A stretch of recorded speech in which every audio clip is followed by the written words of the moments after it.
Red బుక్లో జగన్ గారి పేరు పెట్టుకుంటే పెట్టుకో, ఏ పేజీలో కావాలంటే ఆ పేజీలో పెట్టుకో. ఇక్కడ వైఎస్ఆర్ కాంగ్రెస్ పార్టీ ఆఫీస్ బయట ఉండేటటువంటి కుక్క కూడా మీ రెడ్ బుక్ చూసి భయపడదు. మా సోషల్ మీడియా కార్యకర్తలు అయితే అసలు భయపడరు. ఎన్ని కేసులు పెట్టుకోవాలంటే అన్ని పెట్టుకో. కాకపోతే ఒకటైతే గుర్తుపెట్టే, ఒకటైతే నీ రెడ్ బుక్లో రాసుకో. ఎందుకంటే 3 ఏళ్ల తర్వాత మళ్ళీ నువ్వు రెడ్ బుక్ ఓపెన్ చేసి చూసుకోవాలి కాబట్టి ఇప్పుడే రాసుకో. ఏం రాసుకుంటావంటే, ప్రజలు మైండ్లో ఆల్రెడీ రాసుకున్నారు.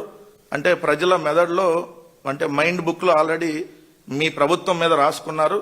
ఏంటంటే మీ ప్రభుత్వానికి 164 సీట్లు ఇప్పుడు వచ్చున్నాయి కాబట్టి ఈసారి ఆ 124లో సింగిల్ డిజిట్ ఇవ్వాలి. అది 1 లేదా 6 లేదా 4. ఈ మూడిట్లో ఒక సంఖ్య ఇవ్వాలి, ముగ్గురికి కలిపి ఇవ్వాలని చెప్పి ప్రజలైతే మైండ్ బుక్లో ఆల్రెడీ రాసుకున్నారు. అది మేము ఇప్పుడు చెబుతున్నాం. మళ్ళీ 3 ఏళ్ల తర్వాత నీకు గుర్తు రావాలి కదా, అప్పుడే చెప్పింది వైఎస్ఆర్ కాంగ్రెస్ పార్టీ అని. అందుకని అది నువ్వు రాసి పెట్టుకో. ప్రజలు చాలా తెలివిగలవాళ్ళు. సో ప్రజలు మీరు చేస్తున్నటువంటి అరాచకాన్ని ప్రతిదీ గమనిస్తానే ఉన్నారు.